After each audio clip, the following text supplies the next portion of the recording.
episode on our podcast that is aimed to spread cultural awareness here in the United States and around the globe. We get you closer to many cultures for you to do good business, for you to have harmonious relationships, and also to increase productivity.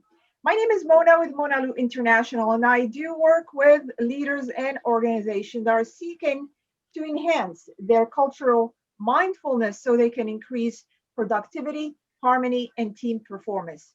And today we have special guests with me and also a co host for the first time. And I will let them introduce themselves. We are discussing today India and Pakistan. A lot of people are not so much knowledgeable about the two countries, and we'd like them to get closer to their culture, values, demographics, beliefs, and everything that can help you understand these two countries and their people. We'll start with, first of all, I'm going to start with David. David, my co-host, please, David, tell us who you are. Tell these gentlemen who you are, and we'll go to our guests. Oh, thank you. Thank you. My graduate work was in cross cultural psychology at Michigan State University. And I've devoted most of my life to helping people understand how they can transcend culture to be able to work and live and foster relationships across cultural lines. And I'm looking forward to participating in that capacity in the podcast. So that's a little bit about me. Excellent. Now we'll go to India. We have Sanjay Parekh. Now, is it Parekh or Parekh? Parekh, How yes. Parekh? Sanjay, yes. Very good. Parekh, yes. Parekh, yes. And we pronounce it Parekh. Yes, that's right. Very good. Sanjay, tell us a little bit about yourself. So I'm Sanjay Parekh. I have been brought up in India. I was born and brought up in India, and I come from the city of Mumbai, which is also the commercial capital of India. That's where the stock exchange and the Bollywood is. So pretty well known because of that. And I've had the experience of working with Pakistan because we had a manufacturing operation based in Pakistan and a lot of other countries that I have operated in. So I really respect culture. I love people from different nations, understanding where they come from and how they live. It is a wonderful, I think it's very educational and a fantastic moment for everybody to really get to know that and how we can mix with the cultures. Excellent, excellent. Thank you for that. Mr. Khalid Munir, I've known him for many years and basically is a friend. So, Khalid, please tell us about yourself. Thank you so much for inviting us to this great educational presentation. And I think it's very important that we get to know each other's culture, especially here living here in Orlando, where we have people from over 180 countries living.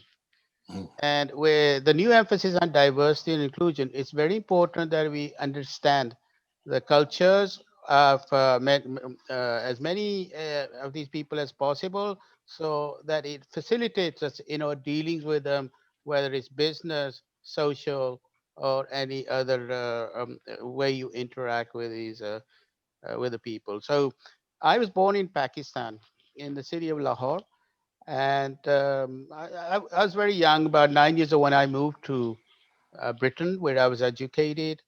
But the culture, I was brought up in Britain within our Pakistani culture, which is largely influenced by the religious values of Islam.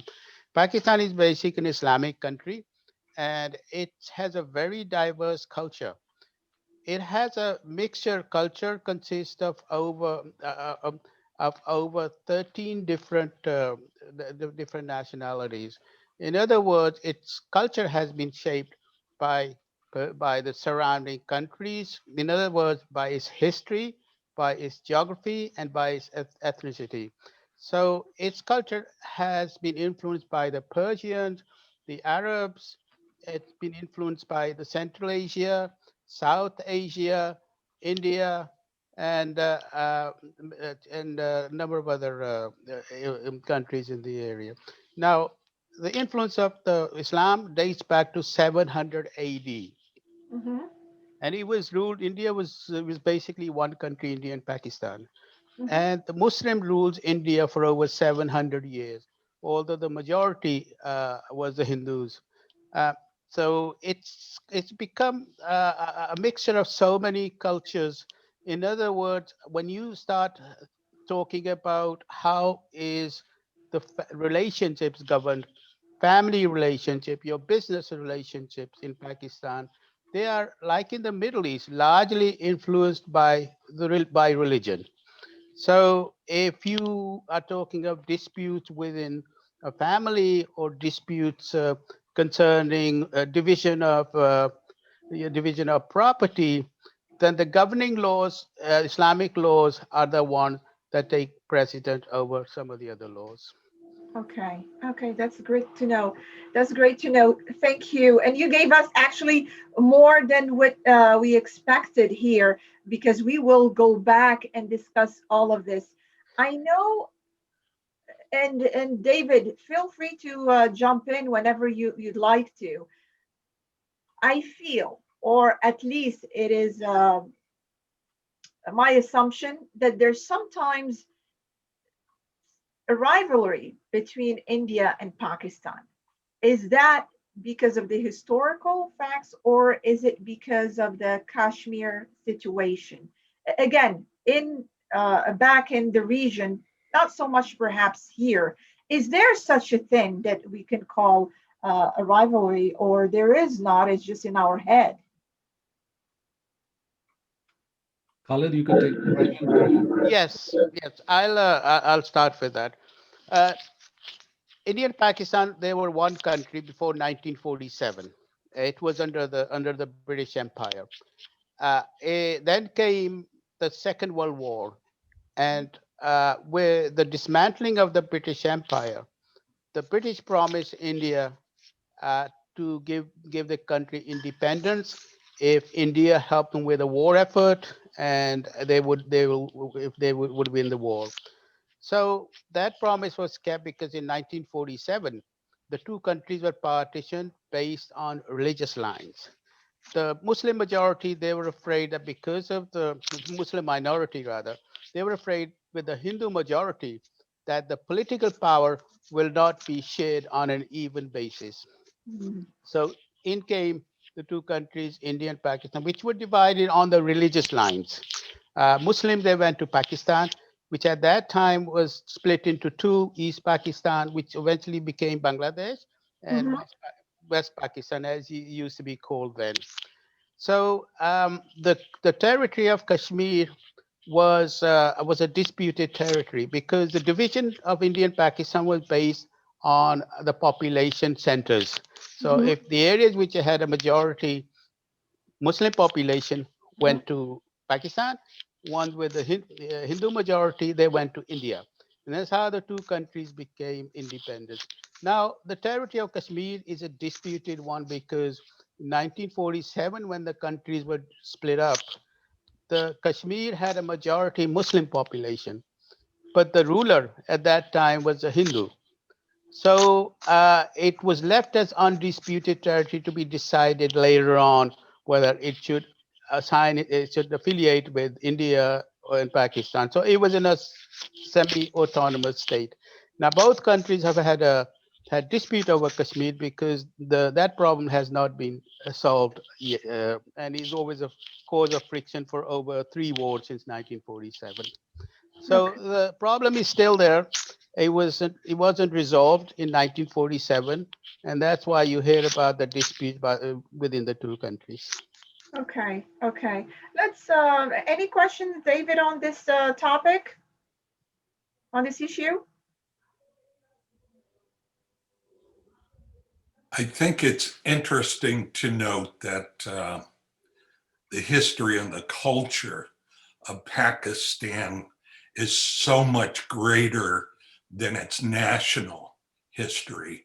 1947, but the culture goes back almost 9,000 years.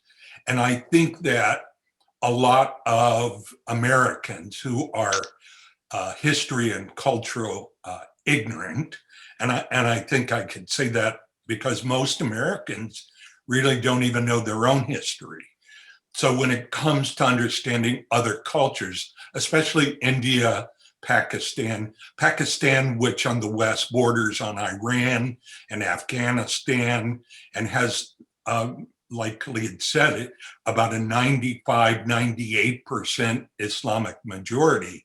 There's this long history of the culture which is formed over thousands of years, not just one that's come into existence in the last 100 years. So I think that's a really important detail, Mona, to let people understand that when it comes to understanding anybody who may be living in Pakistan or maybe even was living in Pakistan and migrated to Bangladesh, that there is this much, much deeper history that they can explore rather than just assume that everything started in 1947. Yes, that's a great point, David. Thank you for sharing that. And I do know, Khalid, I know that in Pakistan, there is not just Muslims, there are Christians as well, because I've met several Pakistani who are Christians living here in Orlando. And as far as Islam in Pakistan, is it half Shia Muslim or majority Shias? In Pakistan, the 95% of the population is Muslims, and the other 5% are the other religion, Christians and Hindus in the majority.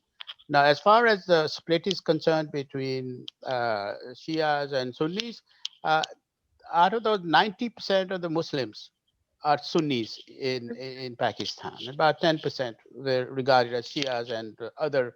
There are other minor sects also, Ahmadiyya sect. Then you have the Ismailis, etc., etc. But they are in numbers much lower than the rest of them. Okay, and the languages in Pakistan. Well, they have 73 languages, officially recognized languages in Pakistan, which is far less than in India. And I think in India it's over 350. So, Oh, No, yes. as pointed out earlier, that Pakistan borders Iran, it borders Afghanistan and India, in China, the Soviet Union republics, Uzbekistan, etc. Then etc. So the neighboring population to those borders, they have developed those languages which are spoken in those areas. So out of the 73 odd languages, the major one that's a national language is Urdu. Urdu. Now, Urdu is a national language, and Urdu was forged by one of the Mughal kings during the time when India and Pakistan were one country.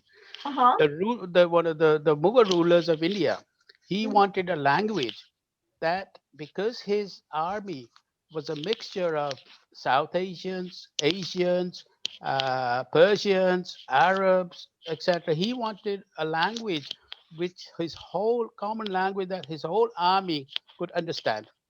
So in became Urdu, which is 25% Persian, 25% Arab, 25% Sanskrit, and then 25% Latin.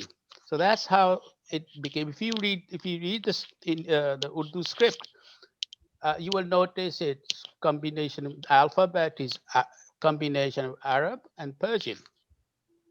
So if Uh-huh. you can read Farsi, the Iranian language, then you can read Urdu also. And if you can read Urdu, you can similarly read the Arab language. So, but the main language is really Urdu, which is a national language. And then the next major languages that are spoken are Punjabi, which is spoken in the province of Punjab, which is the largest province, Uh-huh. with over 70% of the population of Pakistan living in that Uh-huh. then you have the what they call Pashto, which is spoken in the northwest frontier Uh-huh.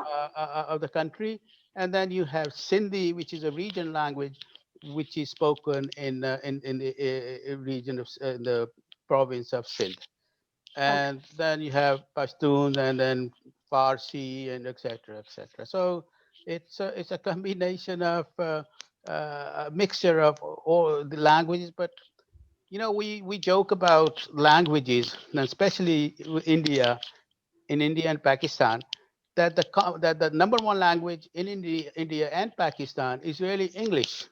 Yes, that's what I was going to ask.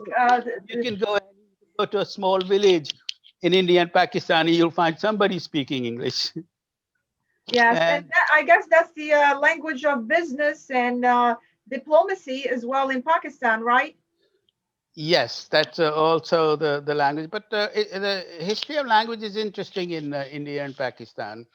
Uh, in the Bible, and they claim that the prophet Adam, alayhi salam, he was put on earth in the eastern part of India, because Oh, in Sri Lanka was joined with the mainland India in those times. So he was put down in Sri Lanka. Then he traveled all the way up the eastern coast of India, and then to Persia, and then to Iraq. Uh, wow, wow. Etc. So now they say, well, how come Indian and Pakistanis, they are so very adaptable at learning languages? And Yeah, that's one of the reason that a legacy he left behind in terms of having to communicate with all those people that he passed. very good. Now we're going to Sanjay. Sanjay, Yes. we want to deep dive into India right now. And so you tell us, I know there's a lot to say about India. It's Yes. fascinating as far as the history, Yes. the culture, Mhm. uh, the all kind of faiths and religious diversity, languages. I mean, the floor is all yours. Tell us about India a bit, and then we'll go to culture's do's and don'ts. We'll talk about Absolutely. communication. So go ahead, Sanjay. So India, as Khalid already alluded to, it is right now, currently, it is the second most populous country in the world, just behind China. And land-wise, it is, from the land area perspective, it's the seventh largest country. And from the democracy, it's the largest democracy in the world, with a population of over 1.3 billion people. So it again has its land borders with Pakistan, with China, Nepal, Bhutan, Bangladesh, and Myanmar. So it's pretty well surrounded by its neighbors. And initially, one of the points that you mentioned too about the kind of the rivalry between India and Pakistan, I think a lot of that has got to do. It's mainly at this point in time, the way the young Indians look at it. It's mainly the political rivalry. Uh, Believe it or not, India and Pakistan absolutely love playing the game of cricket, right? Yes. And when there is cricket going on at that time, it may be the best team in the world, maybe West Indies or England or Australia, but the tickets get sold at premiums when there is a game between India and Pakistan. So Oh, it's the most awaited game all the time when, especially, these two countries get together. But with my personal experience, and that India has got, it's a Hindu majority, but the Hindu majority is 79% currently. We have the Muslim population is 15%, and take that on a 1.3 billion people with 15% of almost Muslim population. It's a substantial number of people that we have. And, then we have Christians, we have Sikhs, we have Jains, we have Buddhists. So we have all kinds of cultures that are there in India. India currently has got almost 29 states, and with a few territories like Delhi and Goa that don't belong to a state, the union territories as we call it. And it's again extremely diverse. It's got over 350 languages, but then there are thousands of dialects. So if you are from one state, and the southern part of the state, the dialect is so completely different with the northern part of the state. And Indians and even Pakistanis, and I can take the liberty of including them as well, are foodies. We just love the food that is prepared, and we respect the food, whether it is from India or from Pakistan. There are a lot of common food habits, and because ultimately it was one country, just before the division in 1947. So from that perspective, I think India and Pakistan, they have a lot of things in common. We do understand and respect the culture. The younger generation, I've had friends who are from Pakistan, and as I mentioned earlier, that we also had a manufacturing plant for our one of our group companies based in Pakistan, that was near Islamabad. And so we've had very pleasant, very congenial, and wonderful relationship with our friends out there as well. And of course, it's right now, not right now, but since the independence, it's been relatively polarized. But the fact of the matter is that despite those differences, political differences, people still respect and love each other. I know Bollywood is extremely popular and very famous in Pakistan. The Uh-huh. Pakistani artists, actors, and singers are really very, very well loved and respected in India as well. So there is a commonality to that perspective, to that aspect, Uh-huh. and I think it should just be, resolve the issues and just move on in life and progress. That's what I feel and I believe, and my friends believe the same. That's I fascinating. just want to follow up on a couple of points, that very important point that Sanjay made. Number one, cricket, which is a national game, is followed with great passion. In Yes, fact, if you look at the numbers, after football, probably cricket is the next major sport, because in India, with a population of over 1.1 billion, it is the number one sport. In Pakistan, with a population of 200 million, it's the number one sport. Bangladesh, with a population of 160 million, close to, is the number one sport. And that's not including Australia, New Zealand, etc. 2 years ago, Sanjay, you remember, India and Pakistan, they played 2 or 3 years ago, they played in the final in London yes, in, I believe, it was a T20 match. yes, Um, that match was watched by 1 billion people Wow. in yes, India, Pakistan, Bangladesh, and Australia. So there's a lot more, as Sanjay pointed, a lot more in common between us. We speak a common language, Hindi, which is similar to Urdu. yeah, Second point I noted that Sanjay pointed out was the Muslim population in India. I think the official figures is unofficial figures for the total population of India is something like 1.2 billion, and out of the 1.2 billion, I think it's something like 18%. 18% are Muslim. So if you add those figures up, it makes India the largest Muslim country in the world, correct. right? After Indonesia or No, No, the India. first in the world. Yeah, India, and then Indonesia. Indonesia has 210 million Muslims. Yes, 220 million. yeah, So 1.2, if the official figure is about 20%, which is what's branded around, I mean, yes, unofficial figure. So yes. 20% of 1.2 billion, It's Mona, you're very good at 240. maths. I think it makes it 240 million. Yes, So 240. 240 million, Indonesia's got 220 million, and Pakistan has 200. So Okay. it's interesting. So is it now talking about cricket, and then we'll discuss the faith? Um, is it safe to talk about cricket if we have Pakistani and Indians together, or that's something to stay away from? Oh, no, no, that's a common thing. We love So talking about cricket in each individual. And Mona, over and above we're all not the other, offending anyone, right? If we are talking about cricket and we have a Pakistani and Indian. not at all. On the contrary, that would be one of, like I said, that, we have between Pakistan and India, there are, like, so many different religions, but the most common religion is because cricket is considered as a religion in India and Pakistan.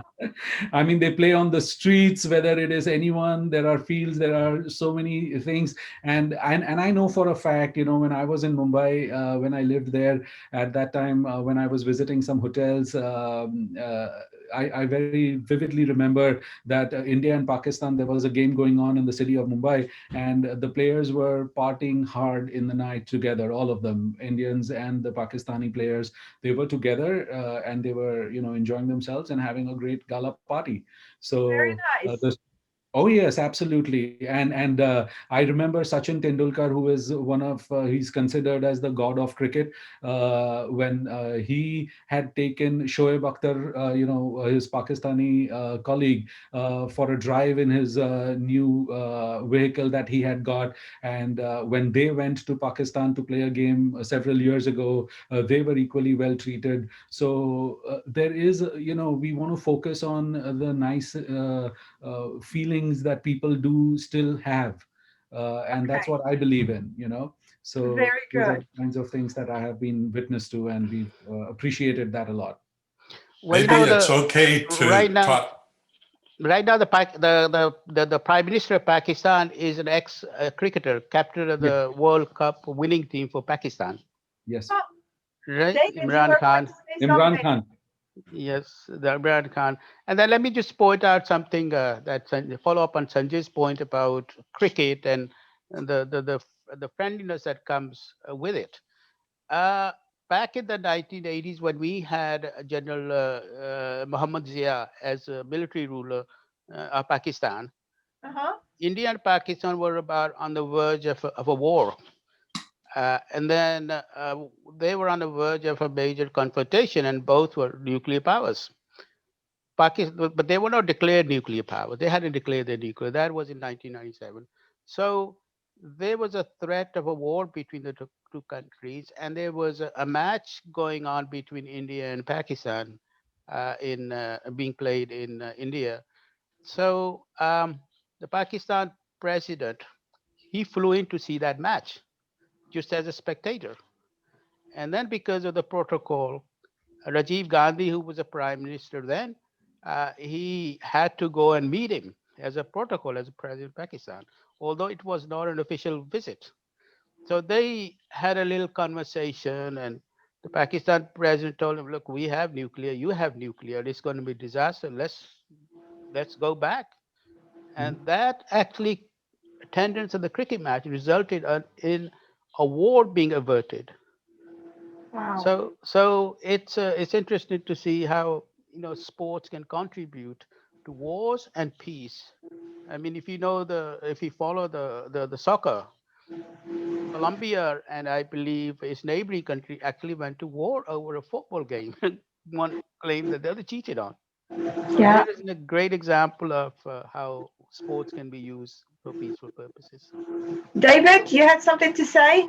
Yeah, I was going to say maybe it's okay to talk about cricket, but not to show favoritism for a particular team. I know that's true when I talk to my friends in Australia about Australian football.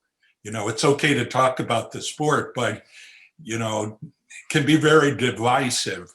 One of the questions that I had for both uh, guests is, in India, most people think that unofficially there's still a caste system in place that influences how people intermingle.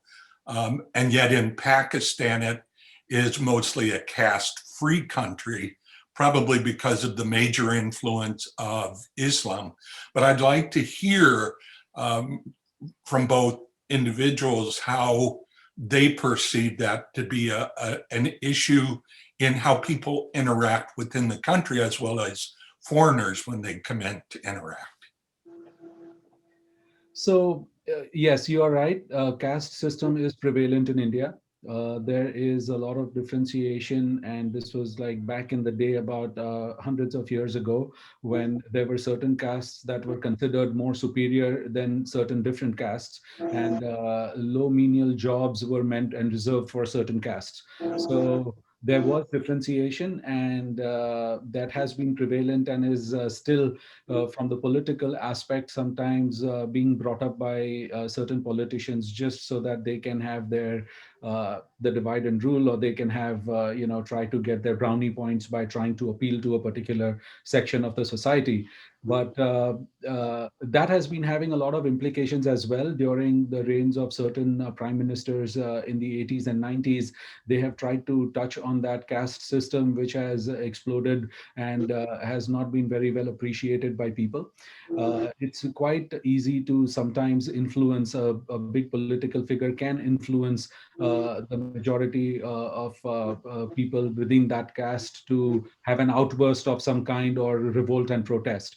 But having said all those things, now, I mean, it was so strict and rigid that they wouldn't even have a glass of water if it was offered from a person of a lower caste. That is the fact of the matter. But over a period of time in modern days now, when you're all traveling in the same bus and train and the public transports together, you don't even know who's sitting next to you as long as you get a seat to sit down. That is right now more important. And there are some caste reservations because if the that is for the underprivileged. That does still persist as far as them seeking admission in colleges is concerned, or for them to get a job is concerned. That still persists. Uh, we cannot take that away immediately, although I don't personally believe in that, because I've owned companies manufacturing, locations across different parts of India, and I've never given credence to or importance to that. If you're worthy of it, you deserve it. And even if you may be from the topmost caste, but if you do not have the what it takes in order for you to perform your duties, you don't get the job, right? So that's how I have viewed it with an open mind. But not everybody thinks alike. So there are certain things that you cannot distinguish, but there are certain things for us it's very clear. We've never ever given importance to religion uh, from the perspective of favoritism to castes or to whether it's a male female. If they are worthy of it, they get an opportunity, and it's been equal how we have operated. So that's what I personally believe in. That's interesting. Now we're going to be moving back and forth between India, Pakistan, the Americanized version, and we'll travel back to India and Pakistan. I do notice, maybe I'm wrong, but I do notice that the Indian and the Pakistani communities here are pretty close, and it's very difficult to get into them if you're not from particular class or you're not from them.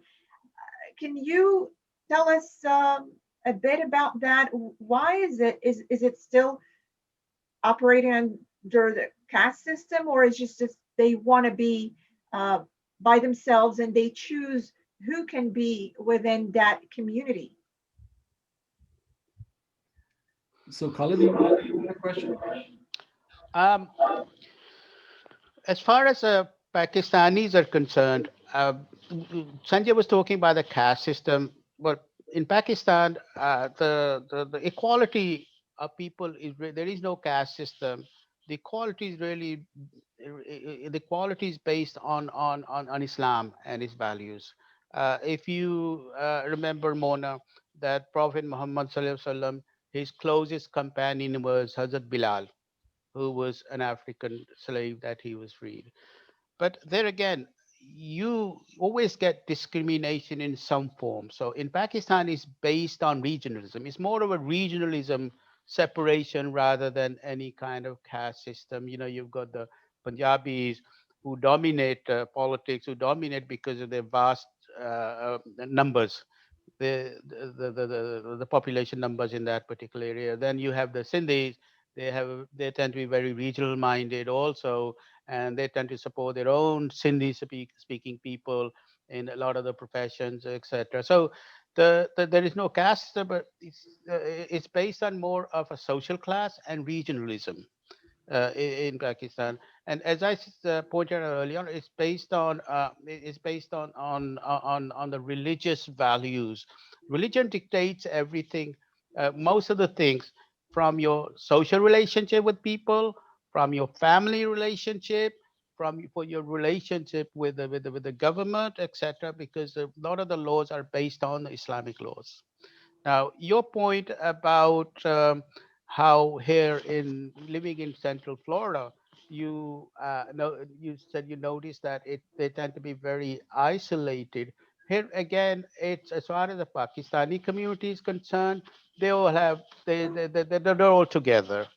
Now, as Sanjay pointed out, that with over 170 languages being spoken in India, and then India is such a vast country. I mean, when you think about it, and I'm sure Sanjay would agree with me, that a Sikh who speaks Punjabi up in Punjab, Mhm. he does not have much in common with, say, somebody who's in the extreme south of the country.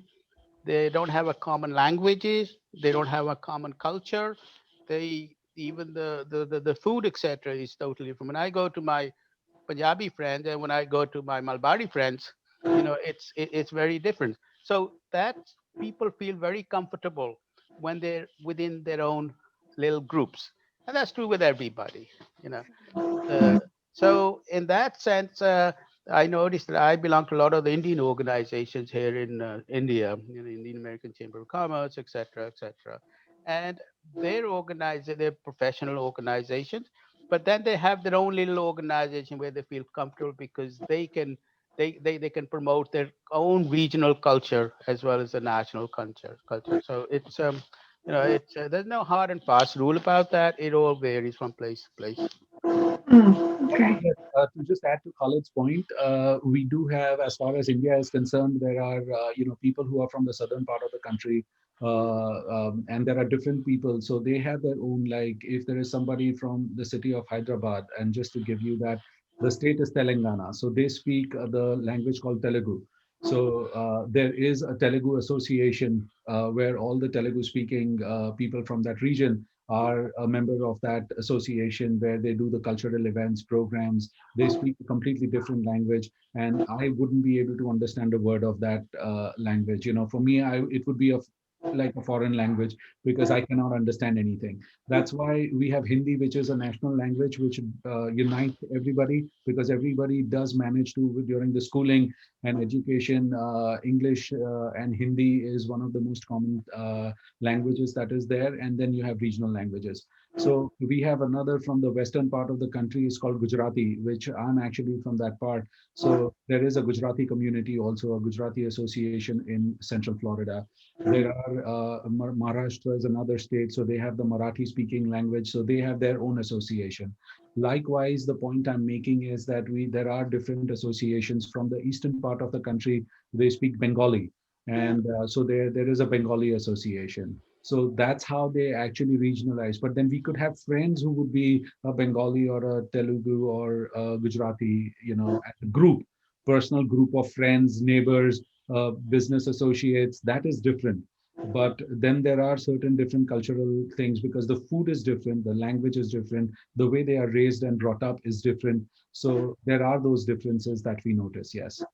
Wow. So is it And I safe? think just to follow up to that point, Sanjay, and I think one of the main reasons for that is because we want our children to continue with our regional cultures or regional languages, etc., Yeah. rather than being little power centers.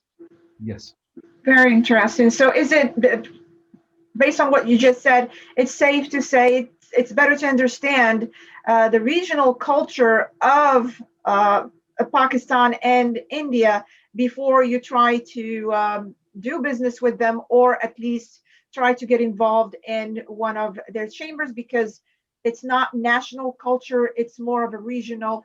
Who do you belong to? What do you belong to? So on and so forth. Because obviously, with so many languages, so many faiths, so many ethnic groups, it's just difficult to say there is a national culture. There is a point that I would like to make to that, and that is that as far as doing business is concerned, like Khalid said, and even I've been a member of the Indian American Chamber of Commerce, where you have people from all different regions. It's not restricted to only a particular thing. So business is a different viewpoint. This is what we are talking more on the family and the personal side, right? So they are two separate things. I have noticed that we have people from all different parts of the country that are here. Those who are in business and would like to be a chamber member would be a part of that chamber. So that does not really matter as much, because that time Right. it's like more of a united front as a country. So whether it is from the southern part, the northern part, the eastern or the western part, it doesn't really matter. Those lines then get blurred there. But then on a personal front, if I was supposed to go out on a Saturday or a Sunday, for example, when you don't have chamber events, at that time it would be preferred to go to that regional, because then they would have cultural programs. Because again, the dancing between all these, I mean, just taking the form of dance as example, in the southern part of the country, the dance is completely different. You would do kathakali, or you would do, there are so many different dance forms and formats. And in the north they would do bhangra, which is a completely different format. So therefore, from that culture point of view is what I was mainly referring to. Okay. And business is everyone's one at that time. Well, let's talk about business now.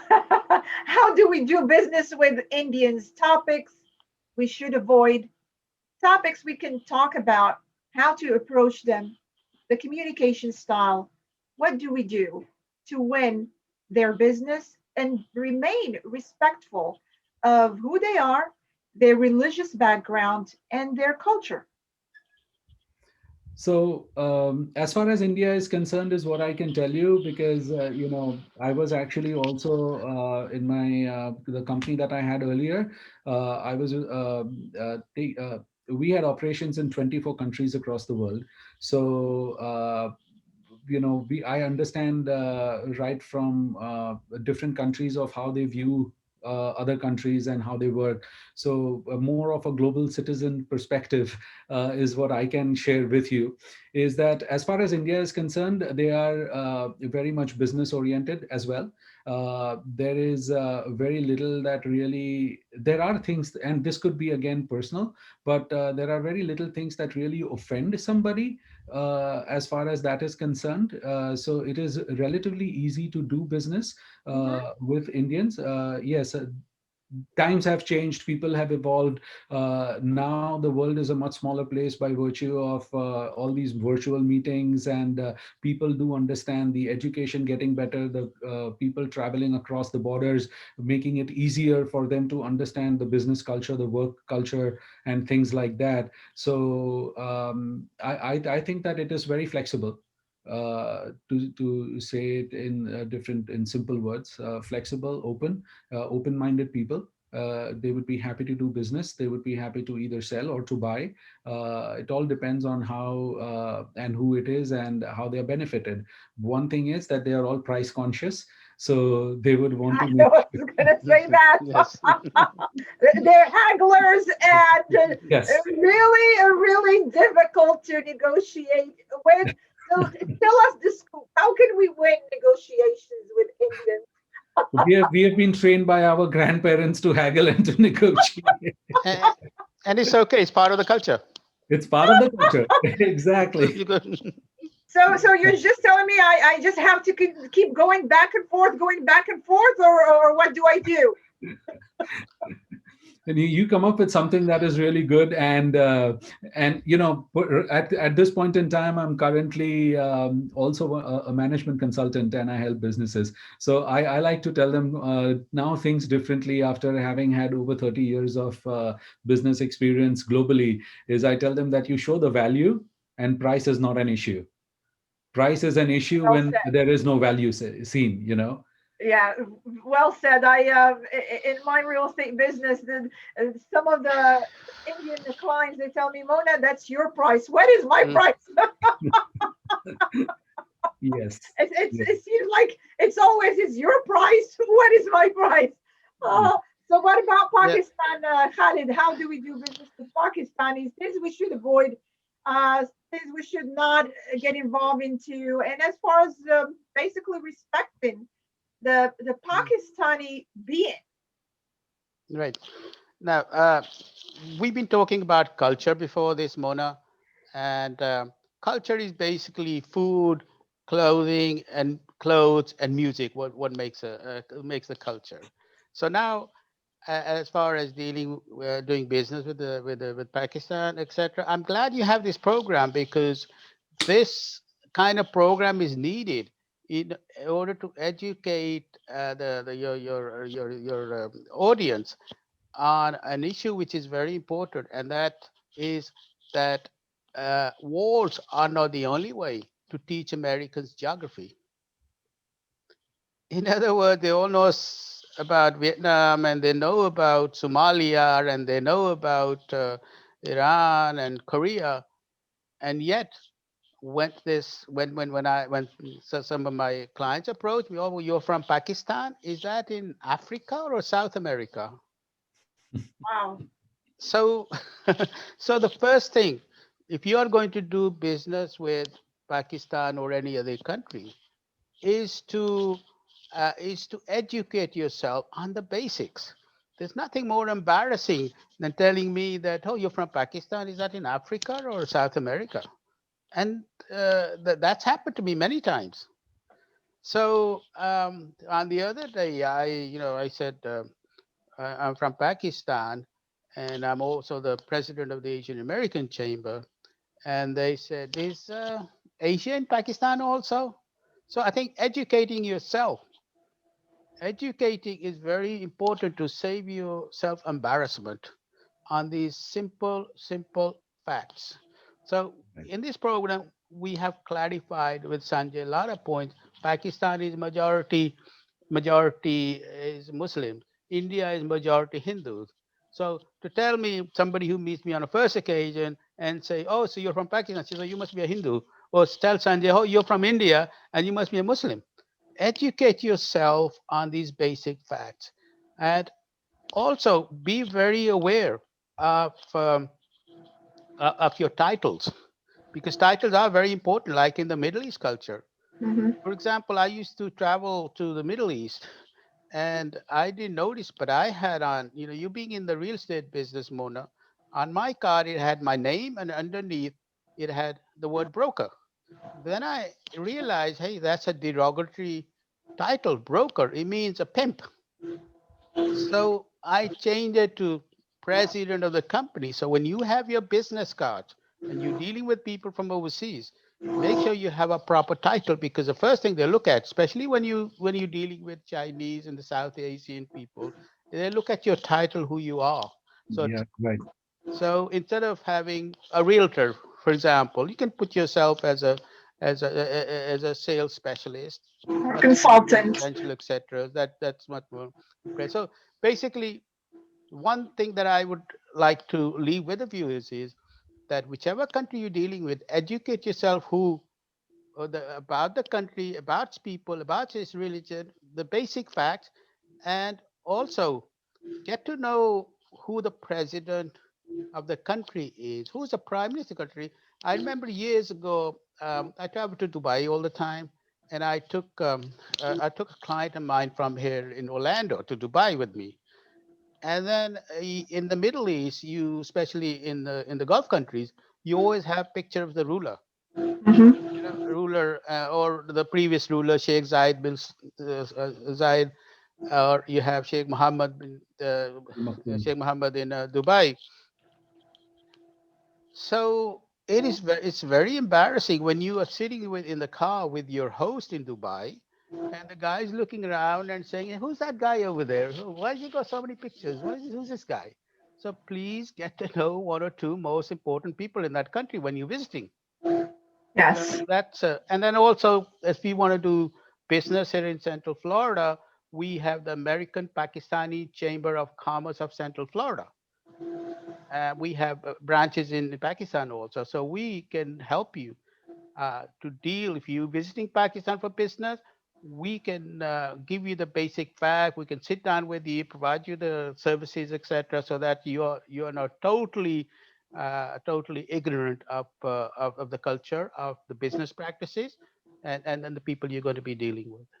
Thank you for that, Khalid. I do know that the Pakistani culture, and I ask you because I want the viewers and the listeners to hear it from people from that part of the world and hear it from them rather than me talking. I do know that the culture is very much a collective culture from any collective country where there's hierarchy, there is respect, respect for hierarchy, and there is non-direct communication. And just like you said, you have to educate yourself and be respectful of people's statuses because they do deal with statuses. And when they call you, they will always call you either If you're a doctor, you go by a doctor, and it's so much attached to your personality. Rather than here, sometimes, like in university, I remember one day I called my professor, "Hi, Dr. Kyle." He said, "Don't you ever call me doctor until you see me inside the operation room." So titles of what you do are not so much attached to who you are. But in that part of the world, in that culture, titles means status, means where do you belong in society. And if you're not a doctor, you're not an attorney, you're not an engineer, they call you professor. And that's basically the name that it's given.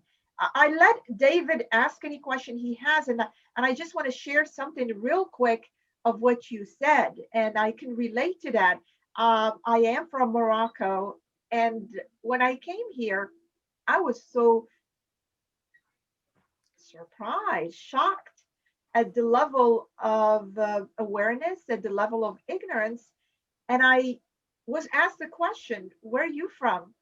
And I said, "I was from Morocco." And the man that asked the question, he said, "Where the hell is that?" Oh my gosh.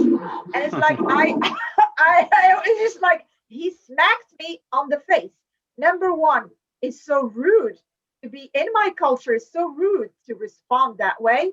And it's so shocking for an adult not to know geography, especially when coming from a country where 5-year-old will tell you where the whole world is located.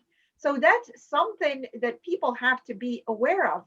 The other thing, before I know David is waiting, and we'll give him the chance to speak, is that be aware of what's important to people.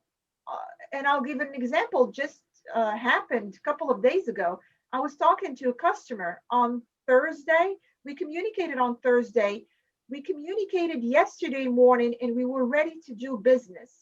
However, at 4 o'clock, I stopped hearing from him, and he was ready to sign the paperwork for the contract. And I'm saying to myself, okay, what happened? And you know how you're assuming all kind of things if you don't know. But this morning, I sent a message. I said, "Mr. So-so, we are waiting because we have to enter into this phase and we have to get these paperwork before you do." And he responded, "Mona, I am not trying to ignore you. I am observing the Sabbath and I don't do business. Get back with me until Monday." So speaking with that, which will go back, and we have to be mindful also of what's important to people. Their religious holidays. Get to know the person. Sometimes they may not tell you, but is it okay to ask the question? If you did not tell me, I would not know. So, David, I know you're shaking your head. You have a lot to ask. Go ahead, please, before we go to the next segment. I really do think that the issue of finding out what is important to people, you just can't stress that enough, because a lot of Americans especially will rush into a cross-cultural relationship or situation completely blind and almost ignorant of the fact that this other person has grown up and learned that certain things should be respected, like taking your shoes off at the front door. And those practices are neither right or wrong, they're important.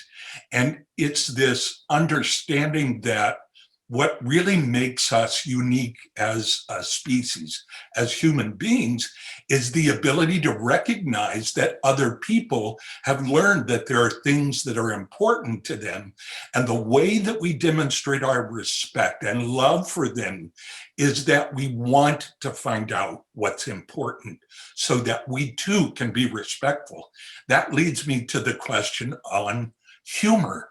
A lot of people make the mistake of, in communicating with somebody of a different culture, telling jokes that they think are funny but that frequently can be extremely embarrassing for the person who's listening. For example, a non-Christian person talking to a Muslim who might think making a joke about Muhammad is funny, and yet it's considered almost, well, it's sacrilegious.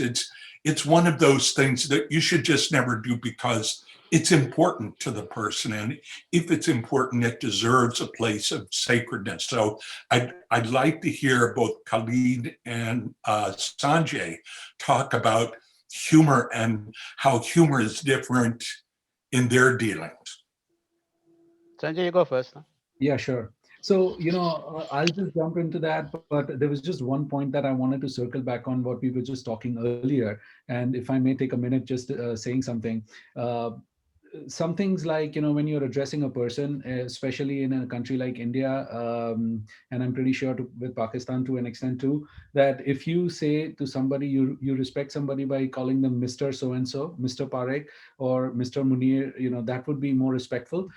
Usually in these countries in India, we don't call anybody literally by their first name unless they are junior to us, right? Whereas in the US, even if it's a 80-year-old person, you would call them by their first name. Even if they are the chairman or the CEO of the company, you would just call them by their first name. That's pretty disrespectful in a country like India. And these are the kind of differences. In 1989, when my father and I traveled to the US to sign a collaboration with a company in Chicago, at that time they didn't know where India was on the map. And for us, it was extremely surprising and shocking because we knew more cities in the US than they knew themselves.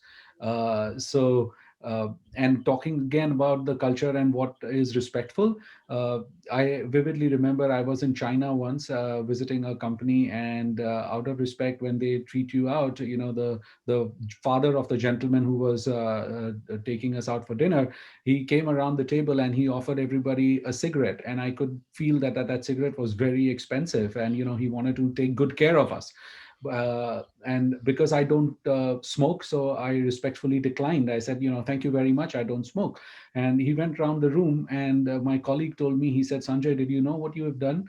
I said, no. He said, you've just offended him. I said, how so? He said, well, because you didn't accept the cigarette that he gave you.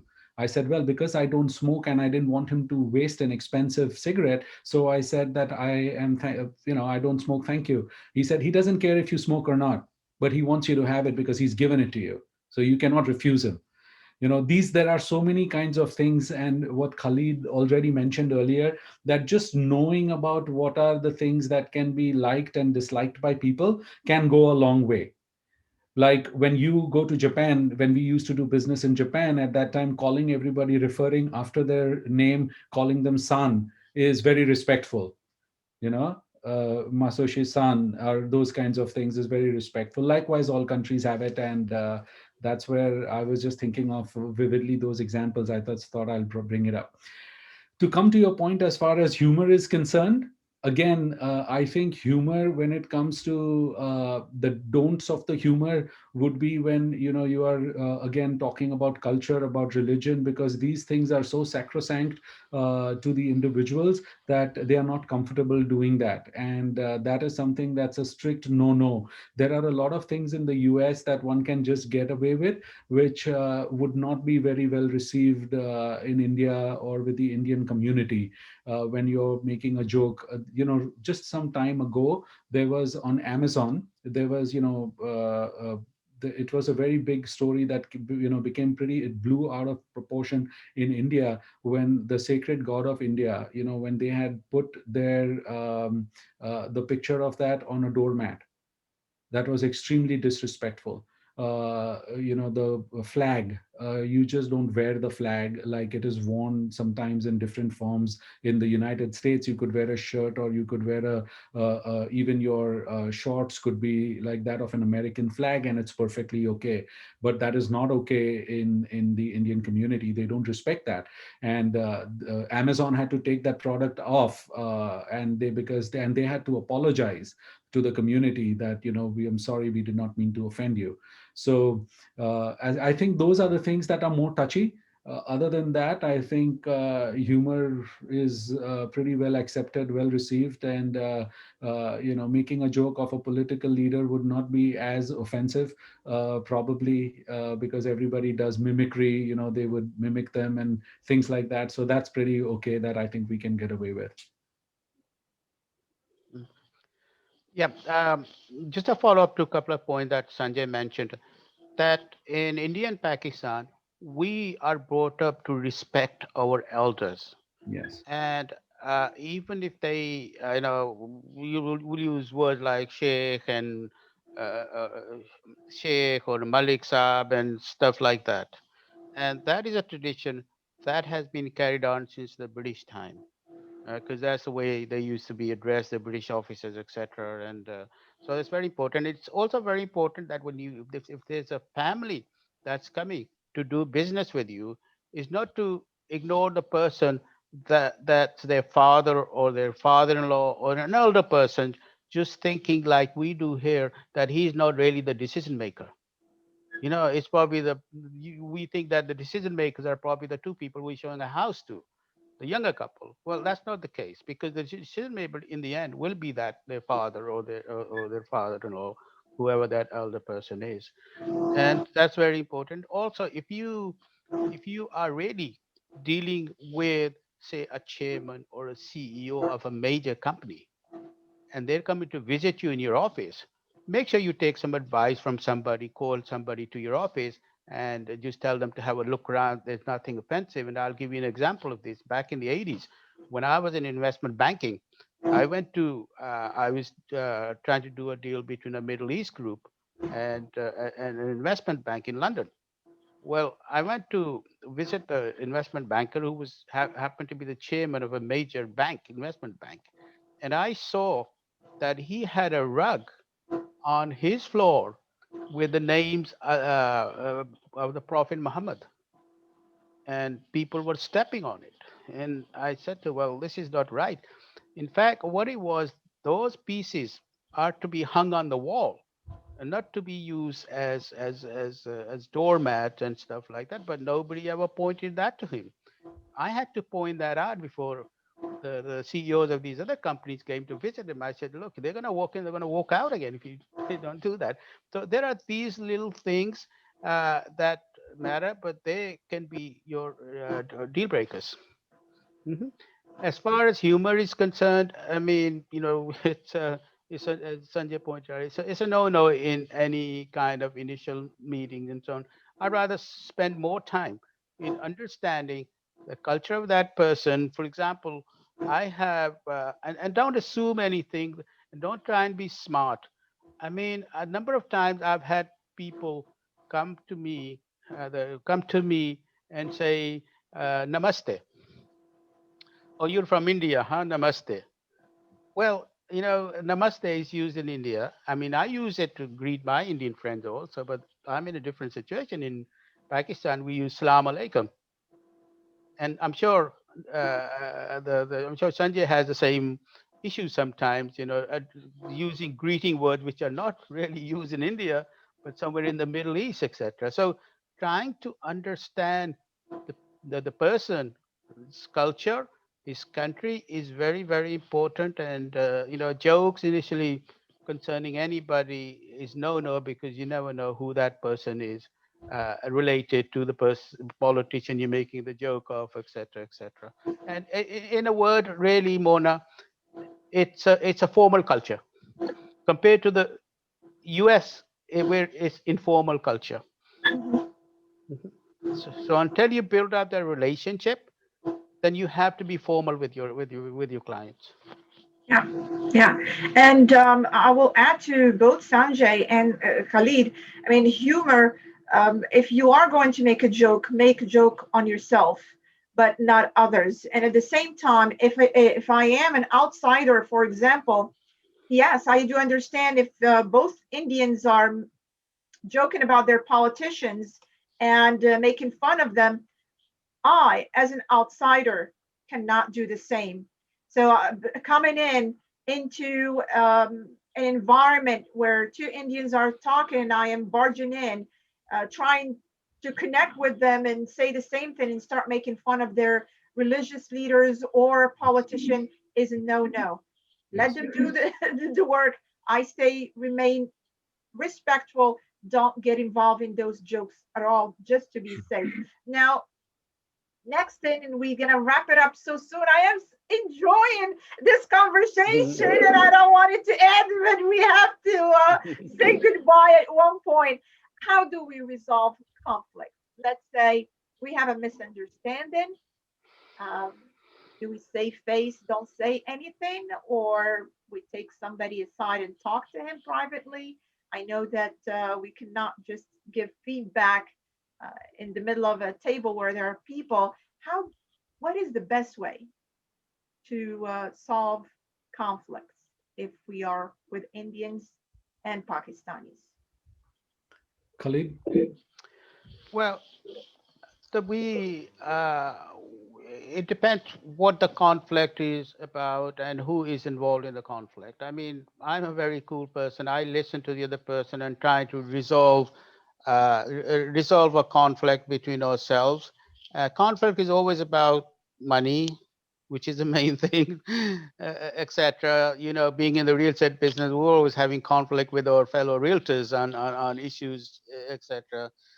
But in a wider context, in Pakistan, for example, conflicts are resolved by they have in various areas what they call the tribal system. Conflicts are resolved by the elders of that village, the elders of that tribe, the elders of the family, etc., etc., in a very amicable way. And that is something that we are taught right at an early age. So that's how conflict is in Pakistan. Individual conflicts, I mean, of course, you're going to get an attorney here, don't you? So get the attorney involved. So when you look at the bill he's going to give you, then you tend to say, well, you know what, I will resolve the conflict right here and there before it goes to the Supreme Court. I mean, are they like with Pakistanis? Let me put it this way: are they confrontational, or do they rather save face? Pakistanis are very they're very calm about things, and they rather resolve problems between themselves rather than have their linen being washed, the dirty linen being washed out there. They're very conscious of keeping everything within the confines of the family or the confines of their little group before rather than getting out there. And one of the things is that in all communities, Indian Pakistani communities, so we're very sensitive to any of these issues getting out there to the wider community, and there's a reason for that as well. Uh, we have to think of our children. We have to think of when they become marriageable age, find a partner for them within our community here, so we don't want to have anything negative said about our family by a third person, and that can that affect the future of our children, etc. So we're very sensitive as far as that is concerned. We're not very confrontational, and I find that with my Indian friends also. They want to just resolve in an amicable way and get it out because we are more sensitive about this becoming a bigger issue and affecting our future generation, our relationship with other families, etc. And that does happen. So basically, reputation. Yes. You are very careful Yes. about your reputation in the community, and safe face is the key. Sanjay, Yes, I would, take a little broader perspective to this question. And while Khalid very specifically and wonderfully answered, what he had to say, I look at this slightly differently. I personally believe, and you rightly just said, Mona, that this is reputation is very important, and therefore not being confrontational is one of the key things that is observed. But as far as conflict is concerned, we are all human beings, and all human beings across the globe, we all have the same. We have anger, we have love, we have hatred, and we have emotions that run through all of us. And I think one of the best ways to resolve conflicts, it would be to just kind of have an understanding. If they are angry, you don't get angry. Try to understand what's really driving them, discuss with them separately, and try to resolve issues. I have had a situation where I was once given the charge of our operations in Vietnam.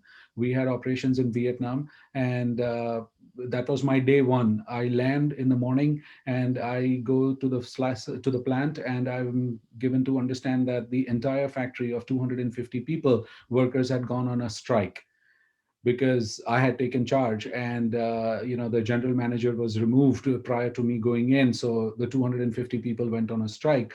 So when I go to the plant and I observe that I have a situation, I walk to the main gate. I observe that I have a situation that the 250 people, none of them spoke English, and I did not speak Vietnamese. So now we are not talking the same language. So it was, with this, I'm not a sign language expert, but, with just, I asked the people, like, who leader, right? And five people pointed out, probably leader is a little bit of a global term, that three women, two men pointed out and said, leader, leader. So I said, you, me, talk, office. Literally, I had to break up words. We went with this kind of broken communication channel. We did manage to resolve the strike in 5 hours, to the extent that for 3.5 years that I looked after that facility, we never had a strike. The productivity went up, and we managed to turn the company around from loss making to profits. But to the extent that I never learned Vietnamese in 3.5 years, except for some key words. But the leaders, the third year, when there was the Chinese New Year festival, they had to go to, there was a celebration. So I was there in Vietnam. I signed on their budget, and I said, you guys have a good time. I have to go for board meetings to Germany, so I'll not be able to make it. The same five people who had gone on a strike about 3 years ago prior to that, they came to my office and they said, Mr. Parekh, come, we know celebrate, right? That was a major conflict, but then we could manage to resolve it. So I think the human conflicts can be resolved if we give them a patient hearing, understand what's really the underlying, what are the undercurrents, discuss with them.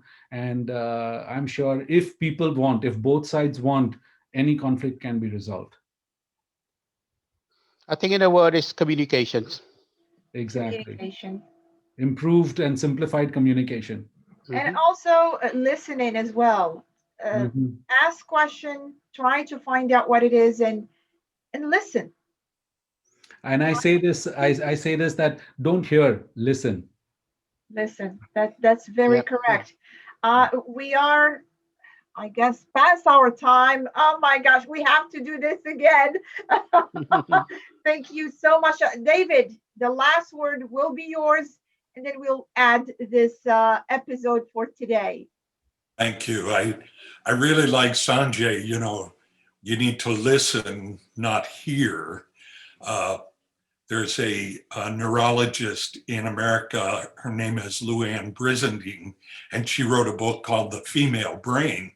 And one of the takeaways from that is men hear, women listen. So in this context, we need to understand that it's not just country culture, but it could also be gender, cross gender kind of characteristics and practices that help us become better global citizens, help us become more effective in establishing these universal relationships. What a great conversation, Mona.